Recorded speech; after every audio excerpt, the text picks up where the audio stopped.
प्रहलाद जी ने कहा वही बचाता है प्रभु जो आपकी रक्षा करता है, जो ब्रह्मा से लेकर चींटी तक की रक्षा करता है वही परमात्मा है, उसी के बल पे मैं बली हूं।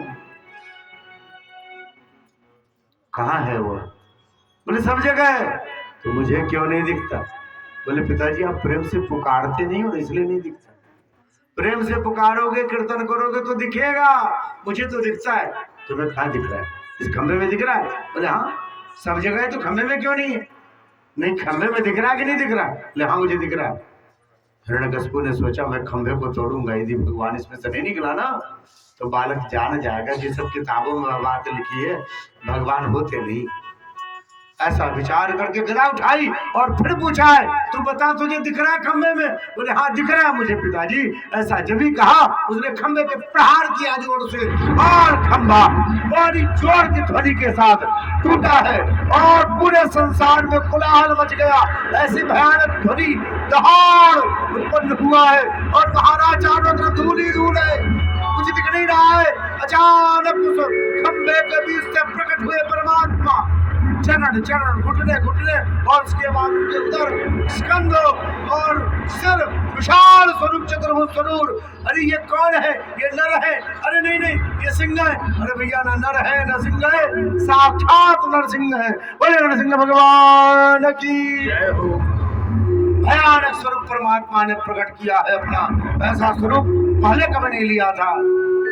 सत्यम विधातुम निज भृत्यभासितम, अपने भक्त की वाणी को सत्य करने के लिए परमात्मा।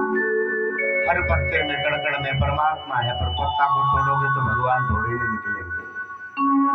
पर भगवान ने जाना कि यह जो मेरा भक्त है इसने यदि कह दिया है तो मैं खंबे से नहीं निकलूंगा तो मेरे भक्त की बात झूठी हो जाएगी। भगवान माई बाप कहाँ खोजते, उन्होंने खंबे को माई बाप बनाया और वहां से प्रकट हो गए। स्तंभे सभायाम नम्रकम नमांशम, विशाल स्वरूप, वह विशालता ऐसी कि बादलों को तितर बितर करके उनका स्वरूप ऊपर हो गया। भयानक स्वरूप, जो देखता है भयभीत हो जाता है। दहाड़ मार रहे हैं परमात्मा, लपलपाती हुई जिह्वा, लाल लाल आंखें और हिलता हुआ दाढ़ जो सामने दिख जाए। महाराज ऐसा भयानक स्वरूप। कुछ राक्षस तैयार हुए मारने के लिए, परमात्मा ने एक बार में पकड़ा 50-60 को पकड़ के मूली की तरह तोड़ के फेंक दिया। महाराज फिर कोई बढ़ा, भगवान ने एक ऐसे ऊपर से ऐसे मारा, हाथ का प्रहार किया है और हजारों हजार एक बार में राक्षस नाश हो गए, जैसे मच्छर को मार देते हैं। कुछ आगे बढ़े, भगवान ने दाढ़ उसके ऊपर पटक दी, दाढ़ से सुपारी की तरह फूट गए, चकनाचूर हो गए। अब तो भगदड़ मच गई, भागे सब वहां से। हिरण्यकशिपु ने देखा, उसने तलवार जब भी संभाली, भगवान के सामने कांपते हुए, यह भयानक स्वरूप देखा नहीं जाता। भगवान ने पकड़ा है जैसे गरुड़ सांप को पकड़ते हैं, पकड़ करके और उठाया, उठा के नचाया है और नचाया जब भी हाथ से छोड़ा वो जल्दी से हट गया। सोचा मेरी शक्ति से मैं अपने आप को मुक्त कर पाया हूँ। भगवान ने फिर से पकड़ा, जैसे आप न्योलियों को देखते हैं खिला खिला करके गुदा गुदा करके सांप को पकड़ता रहता है, वैसे पकड़ा है और फिर पकड़ कर नचा करके अपने गोद में लिटा लिया। हिरण्यकशिपु कहता मुझे मारना चाहते हो आप? मैं मरने वाला नहीं हूँ। क्यों? मैंने ब्रह्मा से वरदान प्राप्त किया है। क्या वरदान प्राप्त किया आपने? हमने वरदान प्राप्त किया है न मैं घर के अंदर मरूंगा न बाहर मरूंगा। देख ले, तो घर के अंदर भी नहीं बाहर भी नहीं, बीच देहली पे मैं बैठा हुआ। अब तो घबराया, बोले नहीं फिर भी मुझे नहीं मार सकते। बोले क्यों? बोले न मैं धरती में मरूंगा न आकाश में मरूंगा। बोले धरती पे तो तू है नहीं, आकाश में भी नहीं, मेरी गोद में है बीचों बीच। अब बता। बोले फिर भी मैं नहीं मरने वाला, न मैं दिन में मरूंगा न रात में मरूंगा। बोले देख लो दिन चली गई, रात आई नहीं, संध्या काल है। अब तो और घबराया, बोले मैं फिर भी नहीं मरने वाला। क्यों? बोले 12 महीने में किसी महीने में मैं नहीं मरूंगा। बोले तेरे लिए पुरुषोत्तम मास बनाया, मलमास जिसको कहते, 13वां मास चल रहा, अब तो मर जाओ आराम से। बोले नहीं नहीं फिर भी मैं नहीं मरूंगा। बोले क्यों? बोले मैं किसी अस्त्र शस्त्र से नहीं मरूंगा। बोले इतने बड़े बड़े नाखून क्यों बनाए मैंने? तेरे ही संहार के लिए नाखून बना करके आया हूँ, इतने नुकीले दांत क्यों मुझे? बोले फिर भी मैं नहीं मरने वाला। बोले क्यों? मैं ब्रह्मा की बनाई हुई सृष्टि में किसी के हाथों नहीं मरूंगा। अरे मूर्ख, ब्रह्मा मुझे नहीं बनाता, मैं ब्रह्मा को बनाता हूँ। ऐसा कहकर परमात्मा ने अपनी 5 उंगली बनाई और जोर से धाड़ मारी है और पेट में उसके डाल दिया। महाराज जैसे खींचा, पतड़िया बाहर आ गई। पतड़ियों की माला पकड़े भगवान ने पूरे शरीर से रक्त टपक टपक के गिरने लग गया है और करते हिरण्यकशिपु की वहीं पे मौत हो गई। गोविंदाय नमो नमः। भयानक क्रोध भगवान का, और वह क्रोध कमी नहीं हो रहा। देवता आए, सब मनाए, ऋषि आए, यक्ष आए, किन्नर आए, सब ब्राह्मण से वादी बना करके जब हार गए, भगवान का क्रोध शांत नहीं हुआ। लक्ष्मी जी को बुला करके, लक्ष्मी जी देखो आपके पति नाराज है। लक्ष्मी जी ने कहा क्या बात करते हो, हमारे ठाकुर के मुख से तो कोई मुस्कान जाती नहीं, गुस्सा कहाँ हुए आज तक, कभी नहीं हुए, चलो मैं मना लेती हूँ, कोई बात हो गई होगी। जब भी पहुंची और भगवान ने जोर से दहाड़ मारी, जब दहाड़ मारी लक्ष्मी जी भागी वहां से।